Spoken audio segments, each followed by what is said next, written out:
Good morning, everyone. Welcome back to City Sewers.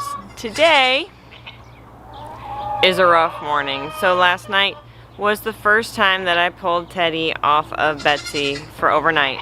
So he's still in the pen right now.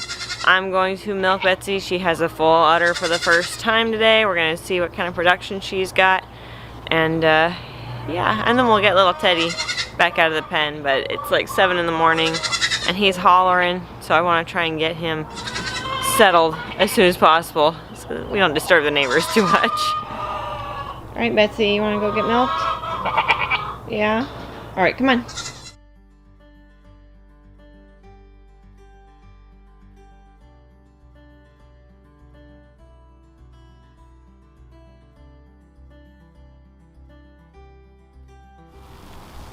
There it is. Alright, Mom, you ready to go take care of your baby? Finish my grain.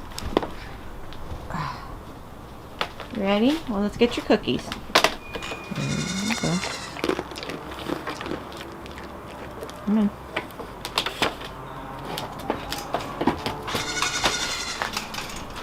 Run, Mama. Here, I'll just give you your other cookie here. And we're gonna keep Jane from coming in because I'm not doing her grain right now. I'll do it later.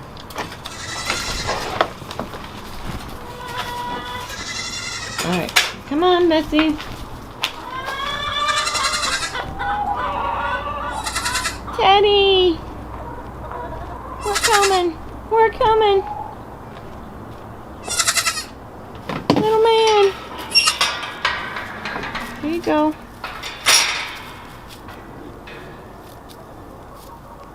What are you doing? Really? You are the strangest baby goat. Every other baby goat we've ever had, the moment they're let out, they go nurse. And he's just like, I just don't want to be alone. Oh.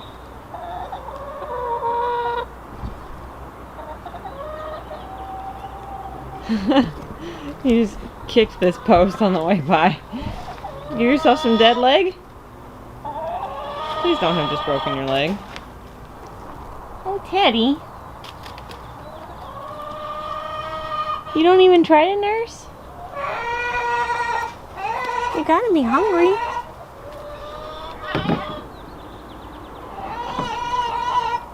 Well, you get a break, Mom. Goodness. It's the weirdest thing I think I've ever seen. Pretty much every other baby that we have separated at night, as soon as they come out, they're straight to nursing, and he's still not nursing. Very weird, but yeah, I'm sure his leg is gonna be fine. He's already using it again. He just whack right on the way by. But anyway, I was actually out here yesterday, and David snuck out and got some footage of me playing with the animals, and it got actually pretty entertaining, so check this out.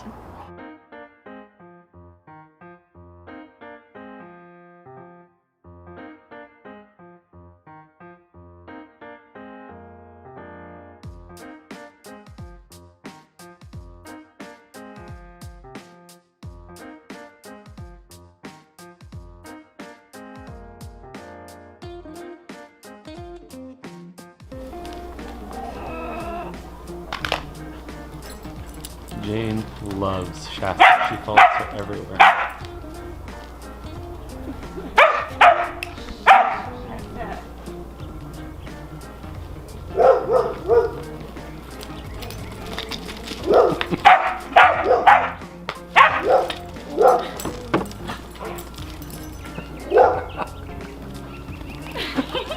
Still getting Betsy going too.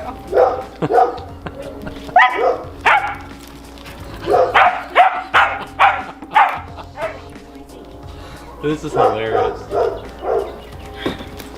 Party on, fellas.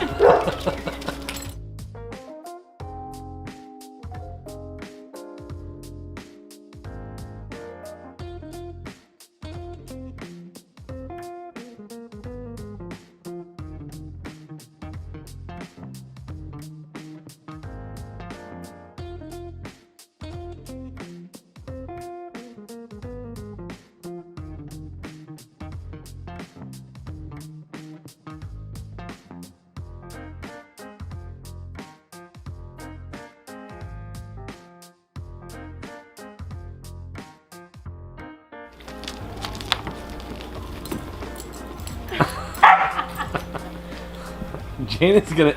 She's like, she doesn't register that Shasta's different than her at all. Yeah. Oh, now we're gonna get Teddy in on it. What's tripped on? Yeah, you gotta be more careful in the Look base. at Teddy.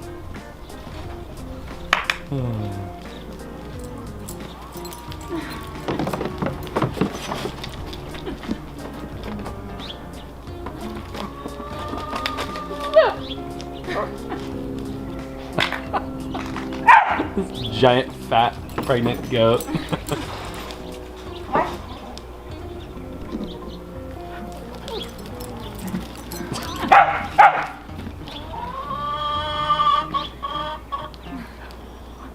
Chess is like, I know you're bluffing. You wouldn't dare. Yeah.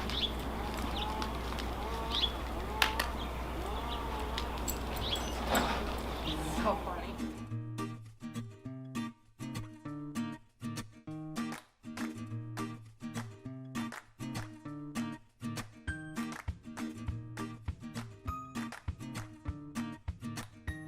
Hey everybody, it's the same day. I've been working hard today. So it was so warm today. The high was 84 degrees. Like, I can't believe that we just jumped from like, you know, low 70s maybe, and then it's like, oh yeah, we're gonna be like hot.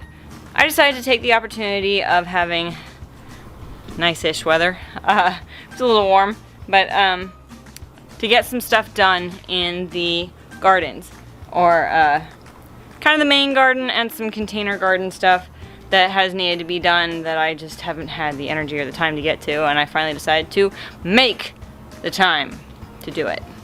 So come see what I did today. Built a munching on some grass I pulled out. Oh look, even Teddy is having some. Little Teddy. Oh, see, little man. He's growing up so fast. Hi, Teddy. Oh, thank you. Thank you, Betsy. Hi, Teddy. Are you chewing on some grass? Good job, big boy. Adorable. Well, his leg is totally fine from this morning. He only limped for like a minute, and then he's been completely and totally normal. So he didn't seriously injure himself. Just like any other kid, you know. They get bangs and scrapes and they're fine.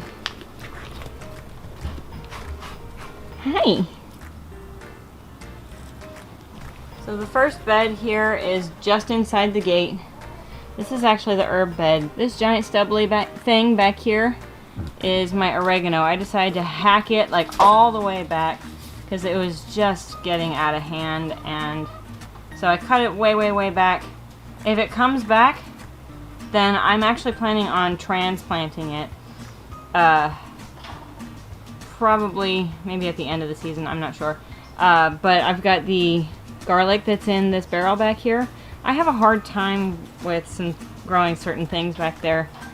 So I think I'm just going to go ahead and move the oregano in there. It has its own space, and it can just take it over instead of taking over my whole herb bed here. So hack that way back. I put in some thyme that I started from seed. Very proud of myself on that one because the seeds are so stinking tiny. And we've got different kinds of basil here. This one back here is a blue spice basil. This one here is a cardinal basil. That's going to be kind of like the centerpiece in this bed.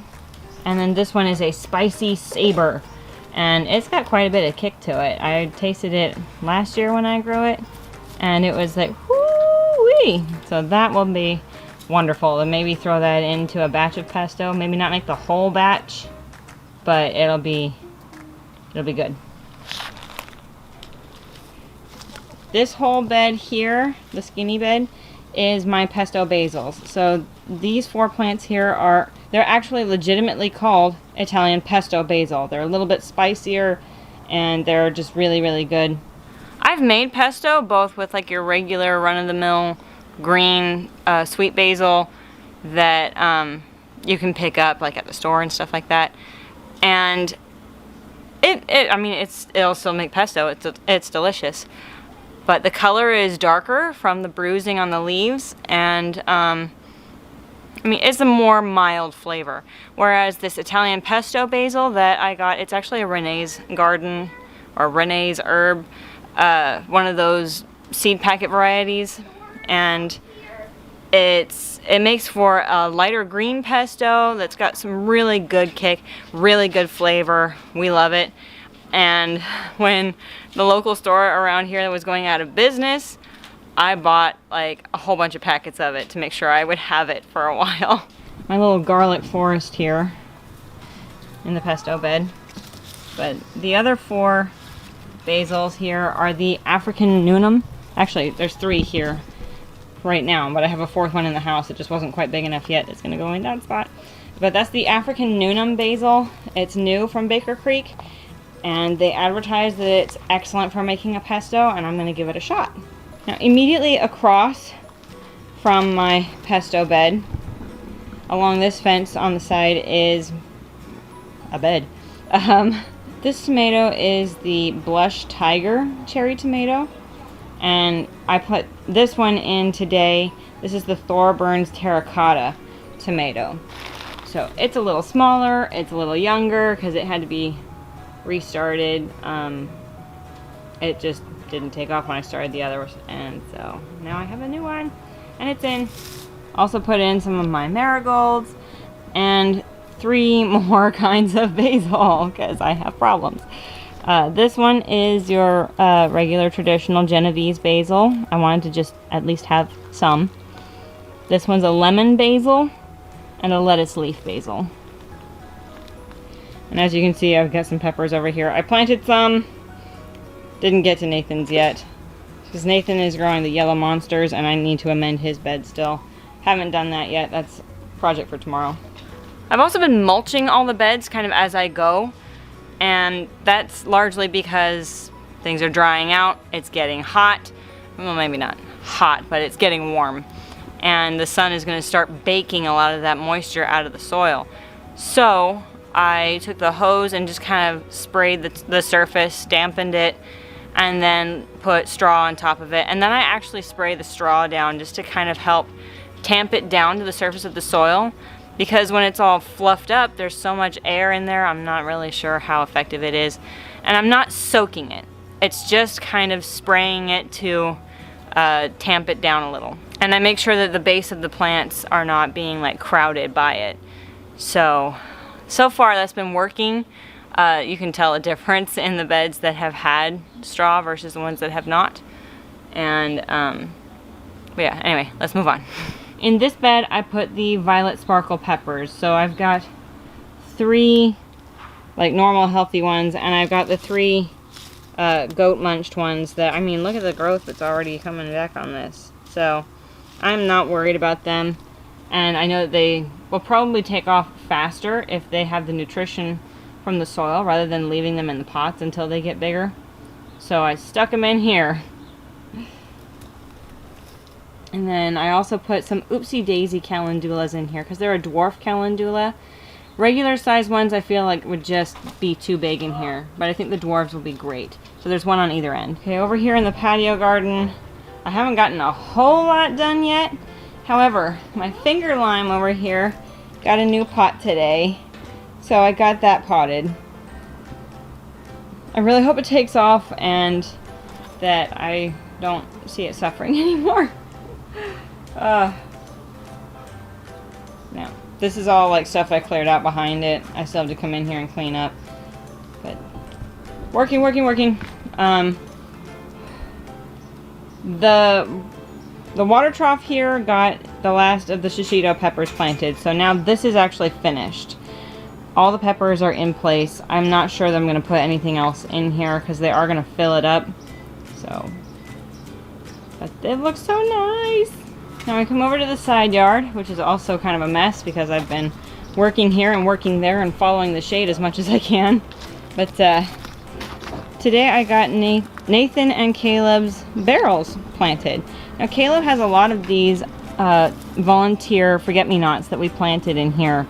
I don't remember if we planted these last year or 2 years ago, but they just keep coming back and they're beautiful. So I decided to just kind of amend around them and then planted his tomato. And Caleb is growing a surprise tomato, and there's a little bit of a story to that. In 2019, I went to the Baker Creek Heirloom Seed Expo, and Brad Gates, or Wild Boar Farms, was there making a demonstration on breeding tomatoes, and he said that he actually had some new hybrid tomatoes that he had not yet finished stabilizing. So they're an F3 hybrid, I believe, and he was saying that basically every seed is going to give you something a little bit different. And so Caleb said that he wanted to grow the surprise. It's a cherry tomato, we know that much, and it'll have some sort of anthocyanin, but that is all we know. So he's excited, he was thrilled to pick it, and yeah, it went in today. Nathan, I put these 5-spot flowers in here. They're closing up for the evening, but I put these in here just to kind of give them a little bit of color. And a marigold. So Nathan is growing a chocolate pear tomato, and there's a little bit of a story to that as well. We got the seeds for chocolate pear tomatoes from Baker Creek, and we grew them, and unfortunately they were not true seed. They were some sort of hybrid. They were pear-shaped, but they were way bigger than they should have been. They were more of a bright red instead of a chocolatey color. And so I contacted the seed company, and they're awesome. Their customer service is amazing. They sent us a replacement seed packet, said, hope you have better luck. And so we grew them last year, and they were true seed, so he got to finally grow his chocolate pear tomatoes, and he loves them, so he's growing them again this year. Over here on the fruit tree mound, this is my sage plant that had died back. There was nothing but this little twig here with like hardly any leaves on it, but I was like, well, it's still alive, I'm gonna see if it comes back.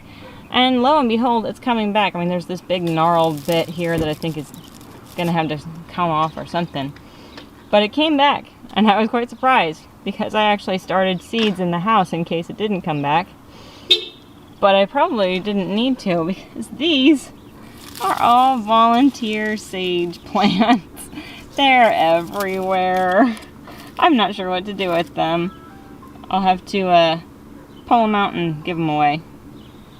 This dianthus over here used to be in the barrel next to the driveway, and I decided to move it today because it was just spilling over the sides of the barrel, and I would rather just let it kind of fill up this blank space here on the back of the mound.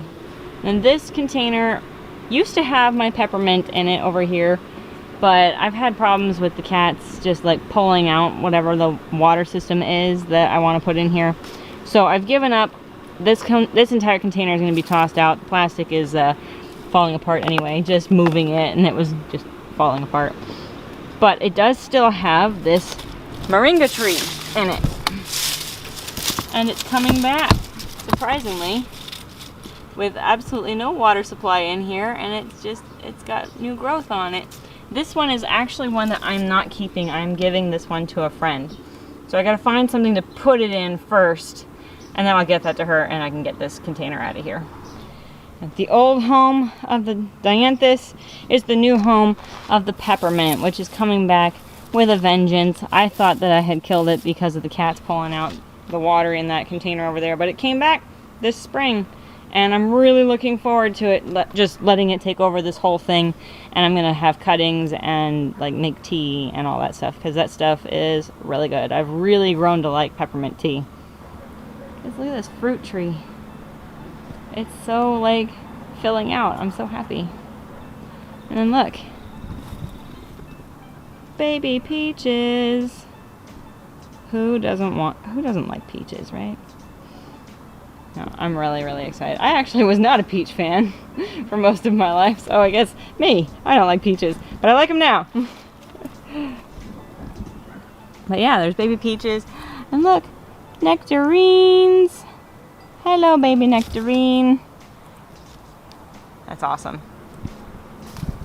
And of course, the fruit will have to be thinned. Look, more peaches. Ooh, and a ladybug. Hello.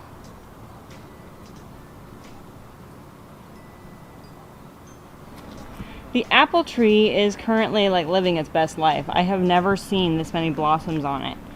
So I'm hoping we'll finally get some apples. I think we've had this thing here, this is its 3rd or 4th year, and we've gotten, I think, a sum total of like 3 or 4 apples from this entire thing. And this actually is a 4-in-1 apple tree. So it's got 4 different varieties on it, and only 2 of them have ever flowered. And now it looks like possibly all 4 varieties are flowering this year. So that's exciting!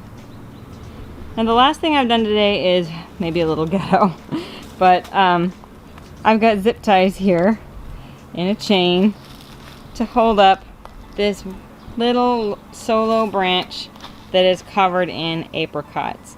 Now, the reason that I have decided to support it like this and not to thin the fruit is because this is all the apricots we are getting for the whole year, because we hard pruned this apricot limb.